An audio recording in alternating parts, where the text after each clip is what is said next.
Welcome back. We're moving on through, getting to the end of the book. We're at chapter 12, The Bullwhip. And when we were last talking about the book, we had met Pitch Pine Billy, and he shot a hole in Praiseworthy's pan, which I don't know if you remember, but earlier in the story, they first started off with two pans and two shovels, right? Because they were gifts from the guys on the ship. And then they sold one of the shovels and one of the pans for $100, so $50 each. And so this guy just shot a hole in Praiseworthy's pan. That's $50, which was a lot back then. A lot. So, and ruined it. So now Praiseworthy's having to use his fancy black umbrella to pan. But it seems like this guy might become a friend and help them out. So maybe not so bad after all. But we'll see. We'll see what happens. All right, let's get moving on through to the Bullwhip. Campfires along the river lit their way back to town. Carrying their shoes, the two partners were stuffed full of sow belly and beans, and between them they were richer by a thimbleful of gold. Jack's feet ached from hours in the ice-cold mountain stream, but he was too elated to care. His face was dirty and his clothes were dirtier. Praiseworthy's white shirt was splattered with mud. His umbrella was in tatters. "First thing tomorrow," said the butler, "we'll purchase boots." "If we had a tent like Pitch Pine Billy," Jack said, "we wouldn't have to sleep in that old hotel. We could stay right here out on our claim." "We don't have a claim." "But we'll get one, won't we?" "Absolutely." "And a tent?" "Why not?" "And a mule?"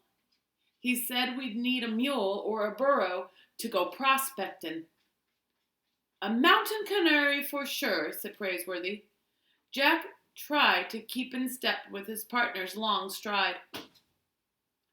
"Pitch Pine Billy thinks you're my father. I heard him." "I don't mind." Praiseworthy pulled at his ear. "When he gets an idea fixed in his head, he refuses to have it removed. I tried often enough, but he meant no offense." "None at all," said Jack, looking up. He liked Praiseworthy. He liked him especially as they swung along together, both barefoot, and one as mud splattered as the other. Partners were the next best thing to being related. He thought. Better, maybe. A partner didn't take a hairbrush to you, even when you needed it. But there were times when he wished he had a father, hairbrush and all. They walked along from somewhere in the trees and shadows. They could hear the wheeze of the miners' concerta. For days, since the discovery of Aunt Arabella's picture in Praiseworthy's carpetbag, Jack had wondered about it. The moment had never seemed right to ask, but now the questions just tumbled out. "Does Aunt Arabella know you got her picture along?" Praiseworthy shifted the pick to his other shoulder. Yes, the picture," he said quietly. "I've been meaning to give it to you. I've no right to it, no right at all." "It's only a picture. You keep it." Jack shifted the shovel to his other shoulder. "Why doesn't Aunt Arabella have a husband?" "What?" "I mean, she's beautiful, isn't she?" Praiseworthy seemed positively embarrassed. "Now see here, Master Jack." "Jamocha Jack. Constance says Aunt Arabella was in love once, but he died, and women like that never get over it. They just get to be old maids." "Miss Constance should be spanked," said Praiseworthy. Praiseworthy replied shortly, and he changed the subject. "First thing in the morning, I must see about getting my gold pan mended. I'll bet Aunt Arabella would marry you if you asked." Praiseworthy stopped as if struck, and then he began to laugh. "Now, that is nonsense, Master Jack. Stuff and nonsense. A woman like Miss Arabella marries a gentleman, not a butler. It simply isn't done. I wouldn't permit such a thing, not for a moment. Why, your dear aunt would be laughed out of Boston. Now, let's hear no more of these fancies of yours. Come along." They resumed their stride, and Jack said no more. But Praiseworthy wasn't fooling him. No, sir, Praiseworthy hadn't carried off Aunt Arabella's picture. He would never do a thing like that. No, sir, not Praiseworthy. Aunt Arabella had given him the picture, Jack thought. Yes, sir, and the more he thought about it, the more it pleased him.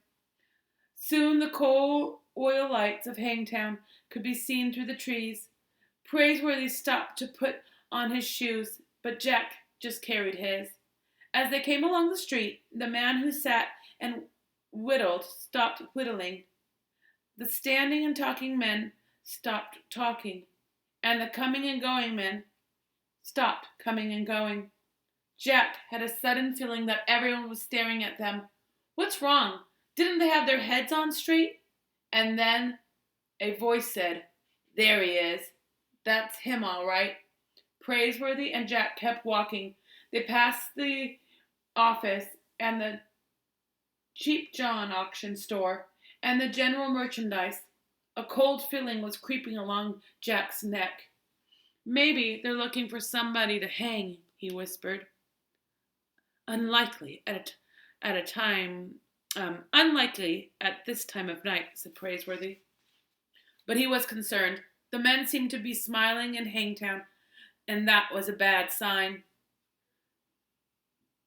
When they reached the Empire Hotel, the porch loungers gazed at them in a kind of awe.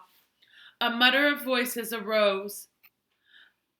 Knocked that outlaw 17 feet. Uphill. 19 feet, the way it was told to me. 19 feet and 11 inches, they measured it. Praiseworthy stopped at the doorway.